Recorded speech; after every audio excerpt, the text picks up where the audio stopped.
Assalamualaikum warahmatullahi wabarakatuh. Salam sejahtera, salam sehat untuk kita semua. Apa kabar? Teman-teman baik-baik saja ya. Salam buat keluarga dengan saya, Bung Ropan. Masih terus bereforia saya pikir bagi para netizen penggemar sepak bola Indonesia yang fanatik terhadap timnas kita setelah kita menang melawan Arab Saudi dengan 2-0 di GBK semalam lewat 2 gol dari Marcelino Ferdinand. Itu terus sampai saat ini ya. Gaungnya luar biasa, sambutannya luar biasa dari masyarakat karena ini kemenangan pertama, wajar memang setelah kita mengalami 2 kekalahan beruntun dari Cina dan Jepang. Dan kita sebelumnya juga sudah meraih 3 poin dari 3 hasil pertandingan imbang. Tapi ini yang ditunggu-tunggu oleh penggemar sepak bola Indonesia. Setelah kita meraih 3 poin, kita ada di posisi ketiga di belakang Jepang, Australia, dan menggeser Arab Saudi ke posisi keempat karena kita menang dalam selisih gol. Kita 6-9, Arab dengan 3-6 ya.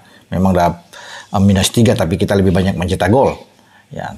Dengan Bahrain juga yang ada di bawah. Jadi semua tim ini ya selain Jepang 16, Australia 7, ada 4 tim dengan masing-masing 6 poin semua. Ya, tapi kita harus bersyukur dengan apa yang kita dapatkan semalam, dan Ketua Umum Pak Erick Thohir menyambut dengan sukacita. Sangat gembira.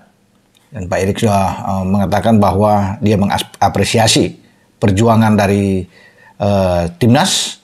Pemain-pemain sudah bermain mati-matian di lapangan. Ini juga imbas dari bagaimana tekanan yang luar biasa dibuat Pak Ketum ketika kita kalah lawan Jepang, dan di ruang ganti beliau sudah mewanti-wanti semua pemain, staf kepelatihan, STY untuk coba bangkit. Memotivasi tim ini, kita masih bisa mendapatkan 9 poin di depan. Ada 5 pertandingan lagi, termasuk melawan Arab semalam, dan mengincar 9 poin. 6 poin itu pada tahun depan, ya, Maret dan Juni, Bahrain dan Cina. Itu yang diungkapkan oleh beliau. Dan pemain-pemain melakukan itu dengan baik. Ya, mereka bertempur habis-habisan ya, di lapangan, dan semua mengeluarkan ya permainan terbaik. Dan Pak Erick bangga dari atas tribun kehormatan di VIP Barat, ya, VVIP Barat. Beliau nampak tegang memang. Saya melihat ke atas ya, itu hanya jaraknya dekat sekali dengan beliau. Bagaimana raut muka dari sepanjang pertandingan. Kendati Marcelino pun sudah membuat 1 gol, Pak Erick masih tegang. Masih duduk ya berdampingan dengan Pak Menpora, Mas Dito. Dan dia terus mengikuti menit demi menit ya. Bergulirnya waktu, mungkin dia ingin cepat-cepat berakhir aja, tapi kemudian Marcelino bisa menambah 1 gol di babak kedua dan ada ketenangan bagi beliau. Tapi beliau mencermati dengan sangat baik, dan itu yang dia katakan habis pertandingan. Ya, bersyukur bahwa kita bisa mendapatkan 3 poin dan memuji penampilan pemain. Ya, termasuk Marcelino yang mencetak 2 gol, tapi ini semua adalah kebersamaan sebuah tim bermain dan semua punya andil besar. Ya, termasuk pemain-pemain yang ada di bench juga, baik pemain-pemain pengganti yang masuk, semua punya rasa memiliki timnas ini. Itu yang dia inginkan. Bahwa ketika kita menang, berarti asa masih ada. Ya, kita masih akan berjalan lagi ya, untuk ke depan. Karena kita akan menatap 4 laga di 2025. Ya, Australia pada tanggal 20 Maret dan tanggal 25 kita kembali ke GBK untuk menjamu Bahrain.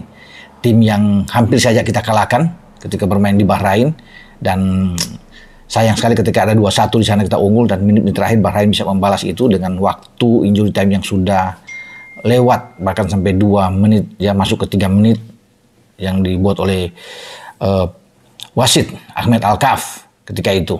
Tapi sudah melupakan kejadian di Bahrain, tapi sekarang kita fokus ke depan setelah melalui Arab Saudi. Itu pertandingan bagi Pak Erick, pertandingan yang sangat krusial, sangat penting melawan Arab Saudi. Ya. Makanya 3 poin adalah harga mati, dan itu harus diambil, harus dicapai oleh tim asuhan STY. Dan Pak Erick bergembira ya, dengan hasil melawan Arab. Apalagi Arab tidak bisa membuat gol. Pak Erick memuji pertahanan yang kuat dibangun oleh Kapten Bang Jai, Rizky Ridho, juga dengan Justin Hubner. Terlepas Justin Hubner itu harus keluar dengan 2 kartu kuning, ada kartu merah, dan dia absen menghadapi Australia pada 20 Maret 2025. Tapi Pak Erick tetap apresiasi dengan perjuangan hidup mati pemain-pemain. Justin Hubner juga bertarung habis-habisan ya, di jantung pertahanan Indonesia. Para gelandang kita bermain baik. Ya, bukan saja Marcelino tapi Tom Hai, Ivar Jenner bertempur, apalagi dengan Calvin Verdong. Ini anak Aceh yang betul-betul luar biasa tampil bersama dengan Sandy Walsh di kanan, Verdong dan Ragnar. Ya, Wah Haji ini ikut punya andil besar di dalam proses terjadinya gol Marcelino. Pertama, Ragnar yang menusuk dari sisi kiri atau pertahanan sebelah kanan Arab, dia masuk ke dalam dengan penetrasi dan melihat keadaan Marcelino yang lebih memungkinkan mencetak gol untuk diberikan assist, dan Marcelino melaksanakan tugas itu dengan baik, dengan ketenangannya, dan dia mempressing bola menembak ke sudut kiri tanpa bisa dicegat oleh penjaga gawang Arab. Ya, Ahmed Kazar. Gol kedua juga itu berkat perjuangan dari Verdong yang luar biasa masuk. Dia bek kiri, tetapi kemudian dia ada di kanan ketika proses terjadi counter attack yang cepat dari timnas. Ya. Marcelino memulai itu, dan Marcelino dengan tenang memberikan umpan ketika ada overlap yang bagus dan cepat dari Verdong di sisi kanan. Orang berpikir bahwa sisi ini adalah Sandy Walsh yang akan masuk dari sini. Ya, siapapun itu. Tetapi Verdong ya masuk dengan cepat, ya beradu cepat dengan pemain-pemain Arab, ada dua pemain Arab, dan dia dengan menjatuhkan badan untuk memberikan umpan terhadap Marcelino yang bergerak ke kotak penalti. Marcelino bisa melepas itu, sempat diblok oleh pemain belakang Arab, dan kemudian bola kembali ke Marcelino. Dan Marcelino, ini gol yang berkelas. Ketika Ahmed Alcazar masuk untuk mempersempit ruang dari Marcelino, Marcelino tuh tenang, tidak menembak dengan keras, tapi dia hanya mencongkel bola itu, mencip bola itu untuk masuk ke gawang Arab. Jadi tanpa bisa diantisipasi oleh Ahmed Alcazar di sini, dan Marcelino merayakan itu. Tetapi Verdong melompat-lompat kegembiraan yang luar biasa karena dia merasa bahwa upaya dia itu tidak sia-sia, diselesaikan dengan baik oleh Marcelino. Makanya Verdong juga banyak mendapat pujian, ya, dipeluk oleh teman-teman dengan proses golnya dan juga penampilan dia sepanjang pertandingan. Ini anak luar biasa, Spartan bermain. Itu dipuji juga Pak Erik, memuji semua pemain-pemain yang tampil melawan Arab. Semoga ini menjadi awal yang bagus, kata Pak Erik. Ya, kita boleh bergembira, tapi sesaat saja. Ya, kemudian kita akan menatap tahun depan, karena setelah ini di bulan Desember akan masuk di Piala AFF. Ya, Asian Cup ini juga STI akan memimpin tim U22 kita atau masuk ke U23 yang dipersiapkan ke SEA Games di Bangkok. Dan Pak Erik sudah mengatakan bahwa we are back. Wah, kita sudah kembali. Ya, di posisi yang baik, 1 poin saja di bawah peringkat kedua Australia yang ditahan imbang 2-2. Ya, bukan Australia sebenarnya menahan imbang, karena Australia lebih diunggulkan sebenarnya. Justru tuan rumah Bahrain, Australia lebih dulu unggul lewat Kusingi Yengi, baru kemudian Al-Jabar bisa membuat 2 gol. Yang mereka bahkan bisa berbalik dengan 2-1 sebelum ada gol penyama kedudukan. Jadi Australia juga menggagalkan kemenangan dari Bahrain. Ke Bahrain menang, Bahrain akan meroket naik dengan 8 poin, dia ada di posisi kedua. Tapi dengan tertahan, dua-dua ini menguntungkan sebenarnya buat Indonesia yang menang melawan Arab. Karena selisih kita dengan Australia kan 1, Australia 7, kita 6. Jadi peluang kita itu oke sebenarnya, ya, masih dalam persaingan. Makanya itu yang membuat Pak Erik itu bereforia juga, ya, gembira juga dengan hasil ini, dan dia bilang ya pemain-pemain harus bisa menatap ke depan, ya, karena ada 4 laga itu kan, menyapu bersih 2 laga kandang berarti tidak 6, kalau kita sudah 6 poin 12.